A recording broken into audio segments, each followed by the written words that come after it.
This is my Ender 3v2, which has probably seen better days. The fans and the fake BL touch don't even work no more. The extruder doesn't even exist. And I don't even know if I talk about how wobbly the toolhead is. Also, on top of all of that, it's kinda dirty. So here's the plan. I want this printer to go from Ooga Booga mode to super mega crazy madman clipper mode. Can I achieve that? Well, there's only one way to find out. First, I have to clean this dirty printer.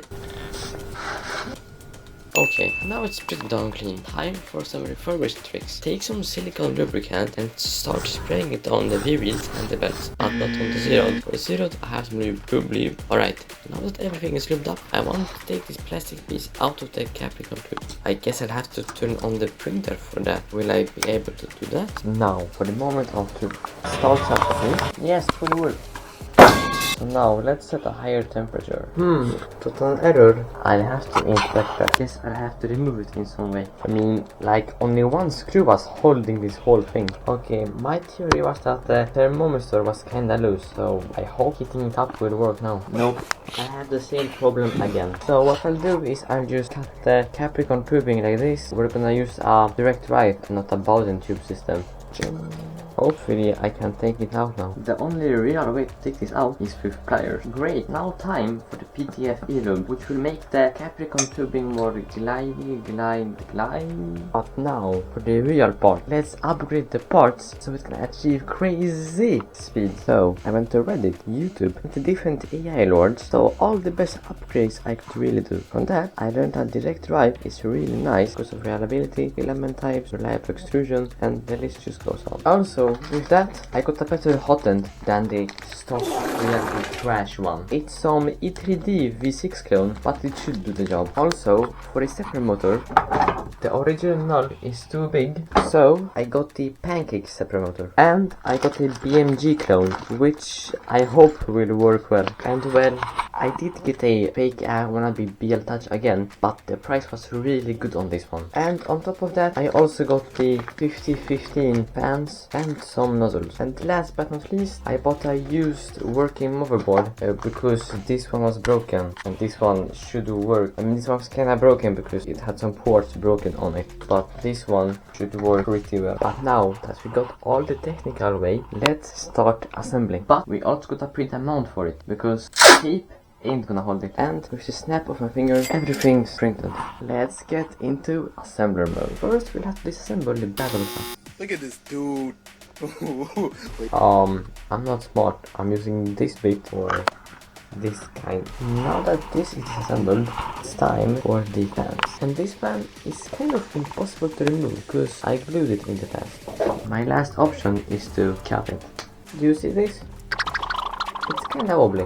Now it ain't wobbling no more. Alrighty, what I'll have to do now is take the printer upside down so I can access the motherboard and change it out for this new one. I mean, though it's used, but it should work better. So let's get to doing that. Okay, now let's see under the hood. Well, first I'll have to probably take out all of the connectors. So when I was taking out the connector, it was sitting so tightly I literally had to like remove the whole like housing. You see this? Some Chinese guy in the factory really added some real strong hot glue. After trying to remove these connectors with just 2% alcohol, which doesn't work that well, I asked ChatGPT and it told me to do it the American way. Well, I hope the heat gun will be better at this. The American way worked really well, just like that. So now comes installing the new mainboarding. I also have this crimping toolset which will allow me to make like better connections so that I won't have as many problems. So it turned out those weren't third connections and I just have to solder the connections the good old way. But as you can see, the old motherboard kind of fried right here. Alright, now after quite some time of inserting the new cables and soldering, let's flip the printer back up and start assembling the parts. Okay, now before I get to assembling, I'll have to solder both of these wires. Alrighty, now that it's soldered, we can actually get to assembling stuff. First, let's assemble the fake BL touch onto this part. Okay, now we got to get some nuts in here. Alrighty, now BL touch and the carrot. Now this onto that.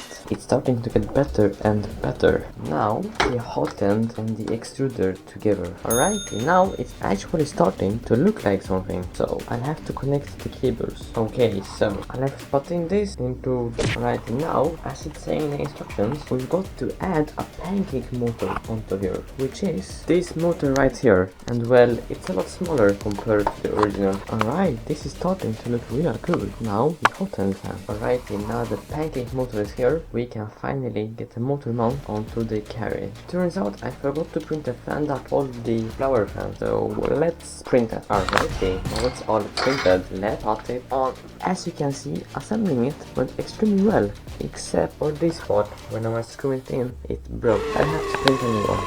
Alright, now this is pretty darn cool. So now wire these fan cables in parallel and then connect it to this. Alright, now that I've done some cable management, now that I've soldered the cables and done some cable management, connect all of those cables to the main board underneath. So while trying to wire everything up, I realized that the hotend canister wire is too short. Oh no! So I guess I'll have to just extend it with some wires I have. I mean, I guess these are like AliExpress standard. Alrighty, now I've connected all the cables. So what remains to do is well clean this very messy desk. Alrighty, now it's a lot better. So I got my laptop right here and I'm going to try to get the firmware up and running, and I guess we'll see how it goes. Let me show you something. Now the printer is working.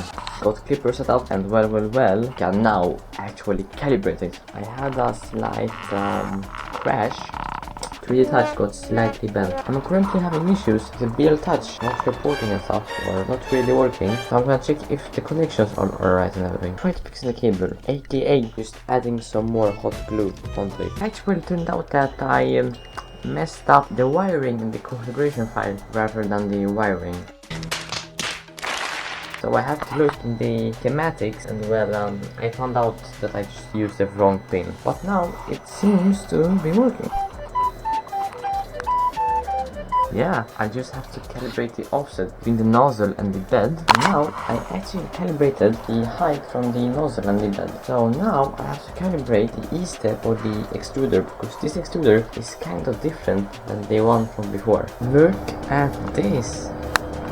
Actually kind of fast though. Alright, yeah, I was actually successful in calibrating the extruder. Let's now maybe print like a benchy first to see what I need to work on. So while printing the benchy, it didn't really go that well. I have no idea what's happening. Alrighty, so after printing the bench a few times and changing some settings, finally printing something. So when printing, everything went well except didn't really go that well. After doing some tests again, so after printing a lot of tests, aka a lot of benches in PLA, I had a lot of problems. All my prints were failing and everything. So then I switched to PETG and that fixed the problem. So I think that's why, it's because it's a clone BMG and a clone V6. So like maybe the heatsink on the V6 is pretty bad, because that does happen with clones. But I was able to almost finish printing. There wasn't even that much left, but it still kind of sadly failed. So let's try to up the printing speed and we'll see if that makes a difference. So after printing at a bit higher speeds, I literally got the same issue. Alrighty, so after printing quite a few kind of unsuccessful benches, I printed a successful cat. So that's interesting why the bench couldn't really print, but the cat had no problem. Wow, look at this. I was actually able to print a bench successfully, and the quality is pretty darn good. Let's just do some more calibration. Start the print and well... Oh no, I got the blob of the... Yeah, I hate when this happens. So, I just keep on printing, and well, the printer gives me successful prints. So now, let's try to up the speed. I have a slight problem. There's filament stuck like this, and I can't get it out. And that's because the spool ran out. So now I understand why people want filament sensors. But I'll just have to disassemble the carriage. After fixing the problem with the filament being stuck, I accidentally broke the carriage. Guess I just have to reprint. So currently I'm just printing and it's failing. I'm printing and it fails again and again. So I suspect that because, well, the hotend clone V6 after all, and it might get heat creep. So this fan will be too weak for a hotend. So I have another fan different that's laying around from my old Ender 3. After a bit of soldering, I managed to get the new fan on. So let's hope that this one will be better. After replacing the fan and printing multiple times, it still failed. I mean, it's better than it was before. My conclusion is that the hotend I bought is pretty trash. After asking Grok, aka Elon Musk's AI, on how I make this hotend go from meh to okay, it actually works. It gave me a step-by-step plan on what to do. I have to do this to fix the Ender 3 V2, and hopefully you can read, but I'm still gonna read everything out loud, so no need to read. Inspect and clean.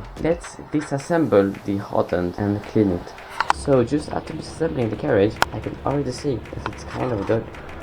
Oh shit, this ain't good. So, after almost stopping a fire, let's try and clean this while it's cold. Alright, now, after disassembling the hotend, I cleaned it and already starting to look better. And now, I just got to replace the nozzle. Now that I've cleaned the hotend and assembled it, tighten and seal. Tighten all hotend parts. Well, I already kind of did that. Check for leaks. I don't think there are any leaks. Improve thermal performance. I can add a silicone socket. This onto this. Ensure that the heatsink fan works well, because it's working, but it may be dirty.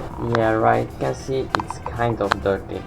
Let's clean it. 5 minutes later. So I guess I can just assemble everything now. Now that it's assembled, let's turn it on and PID tune. Run a PID tune. Now it's time for alignment.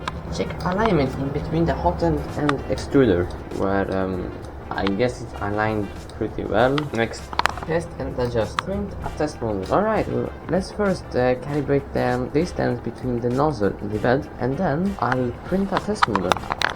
Do you see what's happening with this fan right here? This is not good. And well, it broke. Nope, after fixing it, I still have the same issue. Look at this beauty. 3D printed a Benchy successfully. Thank you, thank you, thank you. And the 3v2 for clone BMG and a clone hotend. This is amazing. But as I showed you before, I had a problem with the fan just going kind of crazy. So to fix that, while it was printing, I removed it. But by removing it, I also kind of broke it. I just printed a new one and I'm going to try and assemble this one onto the printer. So thank you Elon Musk for making an AI that actually solved my problem. My dumbass already broke something. So after printing the second test, it failed. I thought we were going really well with this Benchy, and then the printer pranked me. So should I just print it again and hope for a different result, even if I did the same input? Isn't that insanity? Is doing the exact same fucking thing over and over again, expecting shit to change. Well, let's maybe try reinserting the filament. Nope, the issue was something completely different. Look at this. See, the motor is moving. And let me pull this up. And look, the motor is moving. Then pull this down. So that's the issue. Well, I guess I got to disassemble everything again. So, because this carriage is kind of falling apart, what I'm going to do is take the old carriage, fix it up, and then just replace it. Alrighty, the carriage is reassembled onto the printer again. Hopefully I won't have to assemble it again, and reassemble it and disassemble it. Let's do a test print. It printed successfully. Now, printer switched from failing mode to mega ultra success mode. So let's just calibrate it further. So after the Benchy, it printed and it failed. Alrighty, after reinserting the filament, it printed successfully. So I printed something random because I wanted something else than a Benchy. I guess I have to like reinsert the filament every time I print, which isn't ideal, but oh well. Third test. It failed. Alrighty, after printing the same thing again with the same settings and same everything, printed halfway. This is so weird. So after adjusting a lot of settings, the temperature, completely disabling the interaction, it still just fails and fails and fails. So as I said before, the hotend is extremely trash. So I guess I just have to order a new, better one. And delivery will probably take like 2 weeks. But would I rather have a hotend in 2 weeks, or would I rather be calibrating and still fail in 2 weeks? So the new hotend I went with is this Trianglelab, and well, it has pretty darn good reviews on Reddit and stuff. It has to be better than this piece of 3 weeks later. Alrighty, after quite some time the parts have finally arrived. So with a little bit of editing magic, now you may not see a difference is behind the hood. So let's calibrate and get this printer to 100 milliseconds a second. After having done loads of calibrations like fixing the stringing, the perfect temperature, skew calibration,